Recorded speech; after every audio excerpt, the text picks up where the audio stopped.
저를 간단하게 소개하자면 옛날에는 미용실 근무하다가 지금은 거의 온라인 크리에이터나 그리고 네트워크 마케터 사업가로 활동하고 있고요. 지금 하고 있는 것들은 정말 다양한 것들을 하고 있는데 클래스 101에서 블로그 강사도 하고 있고 온라인 쇼핑몰 운영하고 있고 네이버 인플루언서로서 블로그 운영하고 있고 마케팅 플랫폼이 있거든요. 블로그 체험단 사이트도 한 개 운영하고 있고요. 너의 꿈을 프리드로우, 부업 알려주는 비컬 유튜브 채널 2개 운영하고 있고 그와 동시에 이제 아메이 네트워크 사업도 같이 하고 있습니다. 23년이 지나가지만 트렌드라는 게 1년마다 확 그렇게 막 심하게 바뀌지는 않거든요. 제가 봤을 때는 이 트렌드도 당분간은 갈 것 같아서 이 내용을 좀 많이 아셨으면 좋겠다 그런 생각이 이제 이걸 해봤는데 2023년 버전에서는요 크게 10가지 트렌드가 나와요. 1번 평균 실종부터 10번 네버랜드 신두룸 이렇게 10가지가 나오는데 이 10가지 다 하면요 1시간 넘어가거든요. 그래서 제가 진짜 핵심 키워드인 1, 2, 3번 평균 실종부터 체리 슈머까지 이것만 알면 거의 다 안다고 보시면 돼요. 이것까지만 할게요. 네, 첫 번째 평균 실종입니다. 평균 실종. 이름 그대로 평균이 실종됐답니다. 이제는 평균이라는 숫자가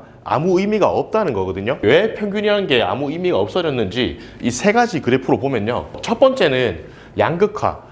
아예 많거나 아예 적은 사람들이 많다는 거예요. 그리고 두 번째는 아예 그냥 천차만별 완전히 갭 차이가 심하다. 그리고 세 번째는 어떤 일이든 한쪽으로 극히 치우치는 것이 생긴다는 거예요. 그래서 지금의 평균이라는 거는 아무 상관이 없다는 거예요. 혹시 여러분들 그런 경험 해보신 적 있지 않으세요? 나라에서 무슨 지원금이 나온 거나 무슨 혜택을 준대요. 근데 뭔가 신청을 해봤는데 나는 지원 대상이 아니래. 이게 왜 그럴까요? 나라의 정책은요 데이터베이스에 한해서 평균을 측정하는데 우리는 그 평균이 아니기 때문에 우리는 항상 대상자가 아닌 거예요. 매년 초마다 나라에서 가계 동향 조사 결과라는 이 지표를 내놓습니다. 2022년 그러니까 2023년 트렌드니까 작년 걸 가져왔겠죠. 가구당 월 평균 소득이 평균적으로 480만 원이래요. 480에서 500만 원. 이게 해당되세요? 물론 되시는 분들도 있겠지만 사실 이건 평균이 아닌 분들이 제 주변에는 훨씬 더 많았습니다. 더 이제 웃긴 걸 보면은 한 달에 가구당 평균 월 지출이 한 달에 350만 원 정도 된다고 해요. 그러면 이 평균 소득이랑 평균 지출이랑 봤을 때 우리는 한 달에 140만 원 정도를 모으고 있다는 데이터거든요. 주변에 한 달에 140만 원 모으신 분들이 많은가요? 적은가요?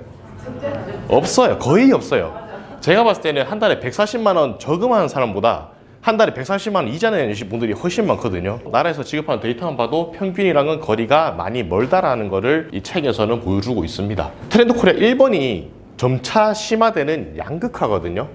양극화가 왜 심화되는지 보면요. 우리가 소비하는 시장을 살펴볼게요. 우리가 대표적으로 소비하는 시장에서 지금 돈을 가장 많이 버는 곳은 크게 이제 세 군데가 있습니다. 세 군데. 첫 번째 1번 다이소, 2번 백화점, 3번 쿠팡. 자, 여기서 1번과 2번 다이소와 백화점 이것만 봐도 갭 차이가 너무 심하지 않은가요? 지금은 세계 부자 순위가 이번 달 기준으로 일론 머스크가 다시 1위를 탈환했는데 2023년 기준에 세계 부자 순위 1위가 완전히 바뀐 적이 있었습니다. 그 세계 부자 순위 1위가 베르나르 아르노라는 사람인데 이 사람이 뭐 하신 분이냐면은 시중에서 아는 명품 브랜드 이름 한번 말해 보시겠어요? 명품 브랜드? 루이비통, 구찌, 피오로, 그리고 샤넬. 맞아요. 이 모든 브랜드의 주인이에요. 이상하지 않아요? 경기는 안 좋다는데 명품 브랜드 사장이 세계 부자 순위 일론 머스크, 아마존 제프 베조스를 제치고 1위에 올라갔답니다. 근데 우리는 어떤가요? 현실은. 우리의 현실은 한 푼이라도 더 아끼려고 인터넷 최저가를 검색하고 가성비 좋은 제품들만 찾아다니지 않으셨나요? 그래서 대표적으로 이제 우리가 평균을 따져서 했던 장사가 있어요. 동네 마트, 빅마트 이런 것도 물론 동네 마트라고 치지만 그거보다 더 작은 무슨 옛날에 유통, 슈퍼 이런 거 있죠. 그런 것들 지금은 어때요? 보기 정말 힘들죠. 이것만 봐도 평균이 많이 사라졌다는 것을 볼 수 있습니다.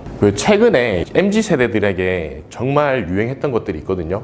MZ세대 사이에서도 양극화가 정말 가속되고 있다는 걸 볼 수 있어요. 대표적으로 무지출 챌린지라는 게 한때 유행을 했었습니다. 무지출 챌린지. 이 무지출 챌린지가 뭐냐면 자신의 SNS에다가 나 오늘 한 푼도 안 썼다. 지하철 세정거장을 지하철 안 타고 걸어갔다. 그래서 난 10원도 안 썼다. 오늘 나 밥 먹을 거 누구한테 얻어먹었다. 이걸 자랑하는 거예요. 나 한 푼도 안 썼다는 걸 자랑하는 챌린지고 또 다른 MZ세대에서는 이 빙수 혹시 뭔지 아시는 분? 백화점 빙수 비싼 거. 신라호텔 애플망고 빙수입니다. 이 빙수가 MZ세대 사이에서 엄청 유행했어요. 근데 과연 이 빙수의 가격이 얼마일까요? 6만 원. 자, 이 빙수의 가격은 이제 정답에 가까운 분이 2명 중에 한 명이 나왔습니다. 이 빙수의 가격은 98,000원입니다. 이 빙수 하나 98,000원인데 여기서 한술 더 뜬 조금 잘 사는 MZ세대들은 와인 세트까지 추가해서 빙수 하나에 와인에서 14만 원에 빙수를 먹으러 갑니다. 근데 더 대박인 거는 이 빙수를 오늘 당장 먹고 싶다고 해서 못 가요. 몇 주 전부터 예약을 해야 갈 수 있습니다. 그만큼 수요가 엄청 넘친다는 거예요. 이것만 보셔도 이제 나이 상관없이 빈부격차나 아니면은 양극화가 점점 더 심해진다라는 걸 볼 수 있죠. 근데 이제 우리의 일상생활에서의 양극화도 양극화지만 우리 직장 생활이나 직업의 양극화도 점점 심해지고 있어요. 자, 여기 보시면은 자영업 하시는 분들 보시면 어때요? 돈 많이 버시는 분들이 많으신 것 같아요. 실제로 자영업 하시는 분들 중에서 내가 돈 좀 많이 번다 하시는 분들은 극소수예요. 극소수. 어떤 분은 직장 다닐 때랑 비슷하게 벌고 어떤 분은 직장 다닐 때보다 출근은 훨씬 더 많이 하는데 돈은 더 못 버시는 분들도 아주 쉽게 찾아볼 수 있어요. 그럼 또 직장은 어때요? 직장이라고 또 뭐 다를까요? 고소득 직장인이 한 명이 생기잖아요. 그러면은 적게는 수십 명에서 수백 명이 권고사직 당하거든요. 지금 또 미래는 어떨까요?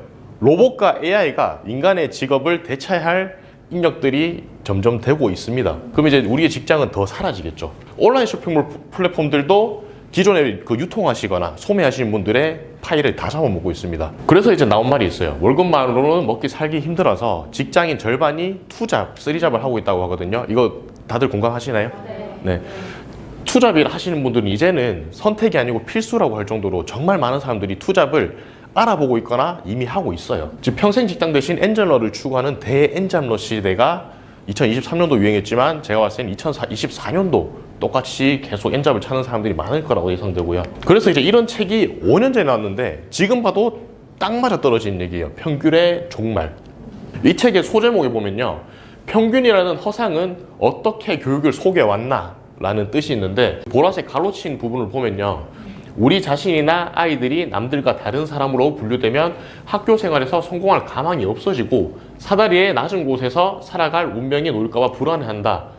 그리고 현재 우리는 다른 사람들과 모두 똑같이 하되 더 뛰어나길 요구하는 한면 아메리칸 드림의 주위 사람들과 비교해 더 나은 사람이 되기를 바라는 옹졸한 꿈으로 전락시키고 있는 세계에 살고 있다고 하고요. 우리 자식들은 모두 평균 안에 들어가기를 원해요. 부모들은. 그래서 평균보다 조금 미달인 것 같으면은 다 평균이 되기 위해서 막 억지로 끌어당기려고 하거든요. 근데 그 평균이 우리가 지금 이 데이터를 봤을 때 쉽나요? 평균이? 평균 정말 어려워요. 근데 우리는 나는 그렇게 못하고 있으면서 우리 자녀한테는 그걸 계속 강요하고 있다는 게 지금 우리 현대시대 교육에서 어째 보면 세뇌가 당하고 있는 그런 시스템 중 하나가 아닐까라는 생각이 들고요. 그리고 이 책을 볼 때 시사점을 크게 이제 3가지로 나눠볼 수 있거든요. 이제까지 우리가 정상으로 알고 있었던 것들은 더 이상 유효하지 않다. 평균도 마찬가지다. 이제는 평균적인 무난한 생각, 평균적인 삶을 꿈꿔서는 점점 도태받게 할 수밖에 없다. 평범하면 죽는다. 그리고 양극화가 가속화되는 세상에서 평범은 곧 가난이다. 이제 모두가 부자를 꿈꾸는 시대가 되어야 한다라고. 옛날 부자는 통장에 돈 많으면 부자였죠. 지금 부자는 돈 30억 있다고 부자가 아니에요. 돈 30억 있어도 내가 아무것도 안 하고 가만히 있으면 돈이 까이면은 그거는 이제 부자라고 취급하지 않습니다. 요즘 부자는 자신의 생활비 이상이 일을 하지 않아도 나오는 소득원이 있는 사람들을 부자라고 합니다. 예를 들어서 내가 한 달에 300만 원 쓴다고 했을 때 내가 일을 하지 않아도 자산소득으로 300만 원 이상이 들어와야 부자라고 해요. 그래서 여러분들도 지금 자산소득이 없다면은 부동산을 하든 어떤 방법을 해서라도 자산소득을 만드셔야 되고요. 그리고 두 번째 핵심 키워드는 오피스 빅뱅이에요. 오피스 빅뱅.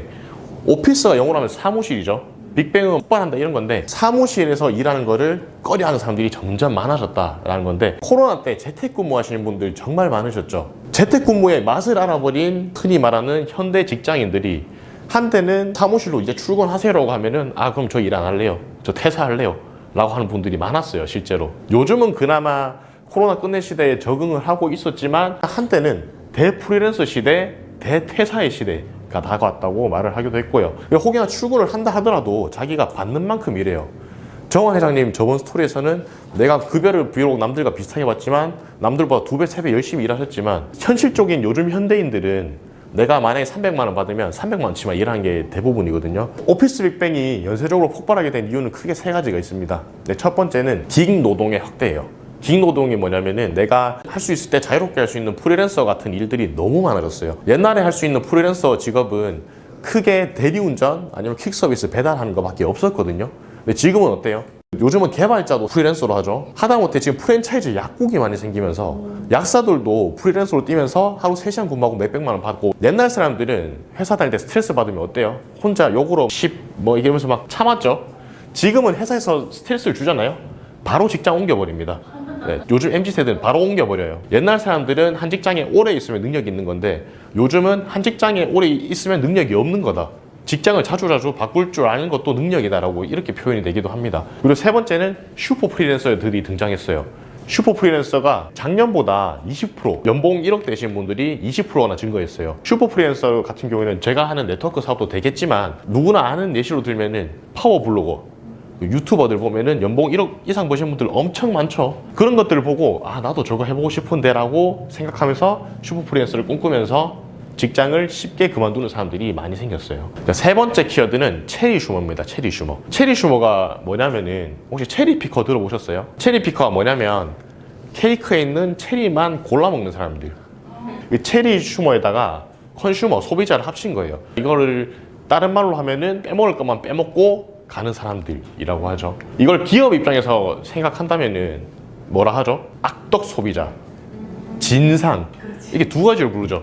근데 이 사람들이 진짜 악의적으로 하는 사람들도 물론 있겠지만, 이렇게 악의적인 내용보다는 요즘 트렌드 자체가 가성비, 그리고 나에게 꼭 유용하고 필요한 것만 산다, 이런 마인드가 있어요. 이 얘기만 들었을 때는 그 사람 나쁜 사람이네, 진상이라고 생각할 수 있죠. 자, 여러분들 이런 경우 한번 있으실 거예요. 자, 카드사에서 혜택만 빼먹고 카드 해지하거나, 치아보험에서 치아보험 혜택만 얻어먹고 보험 해지하거나, 이런 분들 있으실 거예요. 자, 지금 체리 피커 왔죠? 체리 슈머 왔죠? 그 다음 단계로 예상되는 프로슈머예요. 프로슈머. 프로슈머는 내가 소비를 하면서 돈을 버는 사람들을 말합니다. 프로슈머. 프로슈머가, 대표적인 프로슈머가 뭐냐면 블로거랑 유튜버죠. 좋은 제품, 컴퓨터나 제품을 샀어요. 이 제품을 리뷰하면서 돈을 벌죠. 이런 사람들이 점차적으로 늘어나고 프로슈머를 꿈꾸는 사람들이 점점 더 많아질 거다. 자, 여러분들의 인생의 목적은 어떻나요? 그냥 태어나서 사는가요? 태어나서 사는 분들도 있겠지만, 이왕 태어난 거 행복하게 살고 싶으시죠?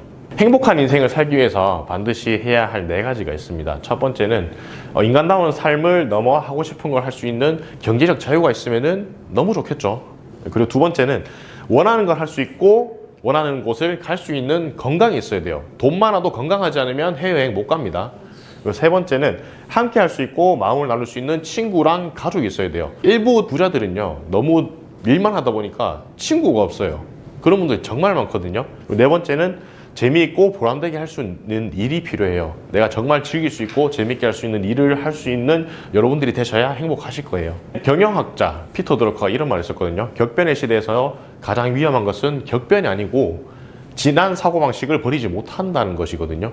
이 말이 뭐냐면, 아직까지도 옛날 사고방식, 옛날식 경영을 하게 된다면은 이 지금처럼 빠르게 변하는 트렌드를 뒤처져서 살아남지 못한다는 거예요. 여러분들의 사고는 어떠신가요? 옛날 사고방식에 갇혀서 살아가시는가요? 아니면 요즘의 트렌드에 맞춰서 하고 계신가요? 지금 올해가 토끼의 해였잖아요. 교토삼굴이라는 말이 있습니다. 이 말이 뭐냐면, 세계의 굴을 파는 토끼가 영리하다 하거든요. 이게 뭐냐면, 사람이 따라왔을 때는 사람으로부터 피할 수 있는 굴을 만들고, 호랑이가 따라오면 호랑이로부터 피할 수 있는 굴을 만들고, 늑대랑 여우가 따라온다면 그 늑대와 여우로부터 피할 수 있는 굴을 만들어놨다는 거예요. 이 말을 사람들로 표현하는 게 뭐냐면, 언제든지 어려워질 수 있는 경기, 그리고 이번에 코로나 때 변수 되게 많았죠. 이런 변수에 대비할 수 있는 파이프라인을 만들어야 된다라는 것으로 저는 해석을 했거든요.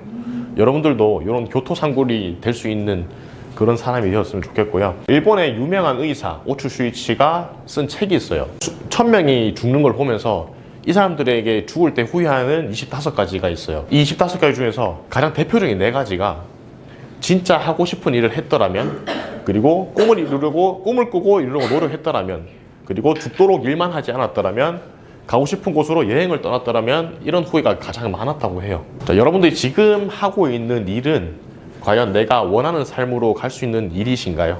만약에 아니라면은 지금의 이 트렌드 코리아에서 나왔던 모든 내용들 토대로 정말 나에게 맞는 일, 그리고 재밌어 하는 일을 찾아서 꼭 여러분들이 하고 싶었던 일을 찾으셨으면 좋겠습니다. 네, 감사합니다.